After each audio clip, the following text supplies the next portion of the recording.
Praise the Lord. இயேசு கிறிஸ்து நமக்குள் இருந்தால் நம்முடைய வாழ்க்கை எவ்வளவு சந்தோஷமாகவும் இனிமையாகவும் இருக்கும். ஆம் பிரியமானவர்களே, யூத ராஜ சிங்கம் நம்மை வழிநடத்தி செல்வாரானால் பரிசுத்த வேதாகமத்தில் நம்மை குறித்து எழுதியுள்ள வாக்குத்தத்தங்களையும் ஆசீர்வாதங்களையும் நாம் சுதந்திரித்துக் கொள்வது எவ்வளவு நிச்சயம். இந்த செய்தியை கேட்டுக்கொண்டிருக்கிற உங்கள் ஒவ்வொருவரிடத்திலும் கர்த்தர் இன்று வசனத்தின் மூலமாக பேசுவார். வாங்க நாம் இன்றைய வசனத்துக்குள்ள கடந்து போவோம். ஆதியாகமம் 1ஆம் அதிகாரம் 11ஆம் வசனம் வாசிக்க கேட்போம். ஆதியாகமம் 1ஆம் அதிகாரம் 11ஆம் வசனம். அப்பொழுது தேவன் பூமியானது புல்லையும் விதையை பிறப்பிக்கும் பூண்டுகளையும் பூமியின் மேல் தங்களில் தங்கள் விதையுடைய கனிகளை தங்கள் தங்கள் ஜாதியின்படியே கொடுக்கும் கனி விருட்சங்களையும் முளைப்பிக்க கடவது என்றார். அது அப்படியே ஆயிற்று.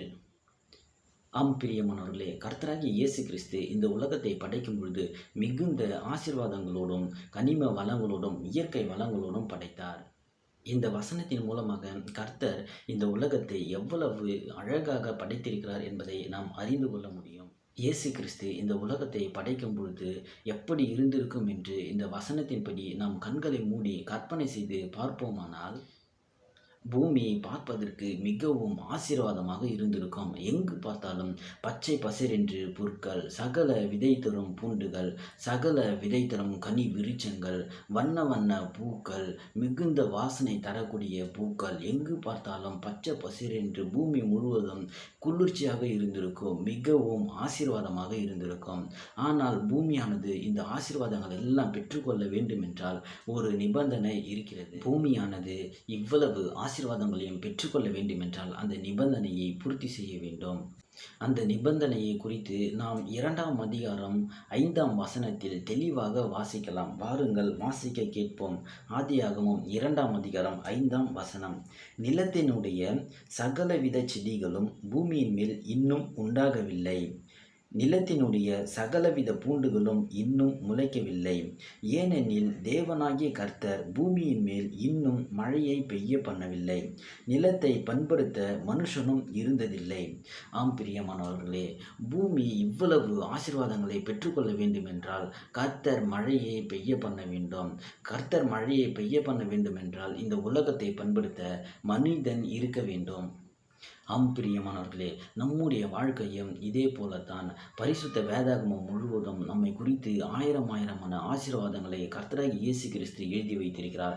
ஆபிரகாமுடைய சந்ததியினருக்கு கொடுப்பேன் என்று அவர் வாக்குத்தத்தம் பண்ணியிருக்கிற ஆசீர்வாதங்களை நாம் பெற்றுக்கொள்ள வேண்டும் என்றால், ஆவிக்குரிய ஆசீர்வாதங்களை நாம் சுதந்திரித்து கொள்ள வேண்டும் என்றால், பூமிக்குரிய ஆசீர்வாதங்களை நாம் சுதந்திரித்து கொள்ள வேண்டும் என்றால், நம்மை பண்படுத்த கர்த்தராகிய இயேசு கிறிஸ்து நமக்குள் இருக்க வேண்டும். கர்த்தராகிய இயேசு கிறிஸ்து நம்மை பண்படுத்த நமக்குள் இருப்பாரானால் நம்முடைய ஜெபங்களுக்கு வானங்கள் திறக்கப்பட்டிருக்கும். நம்முடைய ஜெபங்களுக்கு கர்த்தருடைய செவி எப்பொழுதும் திறக்கப்பட்டிருக்கும். வானங்கள் திறக்கப்பட்டு கர்த்தருடைய சிங்காசனத்தில் இருந்து அபிஷேகத்தின் மழையும் ஆசீர்வாதத்தின் மழையும் நம் மீது பொழியும். கர்த்தர் நமக்கு வாக்கு பண்ணின வாக்கு தத்தங்களையும் ஆசீர்வாதங்களையும் நம்மால் சுதந்திரித்து கொள்ள முடியும். மழை பொழியும் போது பூமியானது எப்படி புல்லையும் சகலவித பூண்டுகளையும் சகலவித கனி விருட்சங்களையும் சகலவித பூக்களையும் எப்படி முளை தெழும்ப செய்கிறதோ அதே போல நம்மை பண்படுத்த இயேசு கிறிஸ்து நமக்குள் இருக்கும் பொழுது ஆசீர்வாதத்தின் மழை நம் மீது பொழிந்து நமக்குள் இருக்கும் அந்த ஆசீர்வாதங்கள் முளை எழும்பும்.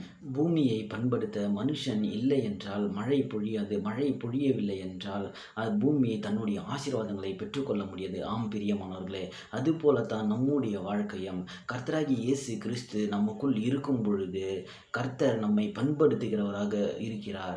நமக்கு தேவையான ஆசீர்வாதங்கள் எல்லாம் கர்த்தர் நமக்கு பண்படுத்துகிறவராக இருக்கிறார். அதனால்தான் ஆசீர்வாதத்தின் மழை நம் மீது பொழியப்பட்டு நம்முடைய ஆசீர்வாதங்கள் எல்லாம் முளைத்தெழும்புகிறது. இந்த செய்தியை கேட்டுக்கொண்டிருக்கிற உங்களிடத்தில் தான் கர்த்தராகிய இயேசு கிறிஸ்து வசனத்தின் மூலமாக பேசிக் கொண்டிருக்கிறார். ஒருவேளை இயேசு கிறிஸ்து உங்களை பண்படுத்த உங்களுக்குள் இல்லை என்றால் நீங்கள் கர்த்தரிடத்தில் உங்களை ஒப்பு கொடுத்து ஜெபியுங்கள்.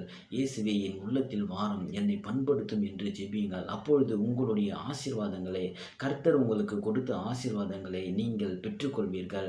இயேசு கிறிஸ்து உங்களை பண்படுத்தும் போது உங்களுடைய உள்ளத்தில் இருக்கக்கூடிய தீமையான காரியங்கள் எல்லாம் எடுத்து போட்டு நீங்கள் மிகுந்த நற்கனிகளை கொடுக்கும்படியாக கர்த்தர் உங்களை ஆசீர்வதிப்பார். ஏனென்றால் அவரே திராட்சை செடி, நாம் எல்லோரும் திராட்சை கொடிகளாய் இருக்கிறோம். நாம் அவரோடு இணைந்திருக்கும் போது மிகுந்த கனிகளை நம்மால் கொடுக்க முடிகிறது. என்னிடத்தில் வருகிறவனை நான் புறம்பே தள்ளுகிறதில்லை என்று இயேசு கிறிஸ்து சொல்கிறார்.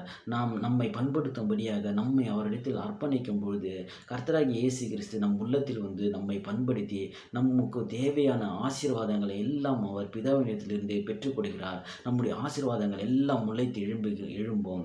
பூமியானது எப்படி மழை பொழியும் போது தன்னுடைய விதைகளை முளைத்து எழும்பச் செய்கிறதோ அதே போல நம்மை பண்படுத்த இயேசு கிறிஸ்து நமக்குள் வரும்பொழுது ஆசீர்வாதத்தின் மழை நமக்குள் பொழிந்து நம்முடைய ஆசீர்வாதங்கள் எல்லாம் முளைத்து எழும்பும். இயேசு கிறிஸ்து உங்களை ஒப்புக்கொடுங்கள். உங்களுடைய ஆசீர்வாதங்கள் எல்லாம் நீங்கள் சுதந்திரித்துக் கொள்ளுங்கள். கர்த்தராகிய இயேசு கிறிஸ்து உங்களோடு கூட இருந்து உங்களை வழிநடத்தி செல்வாராக. ஆமேன்.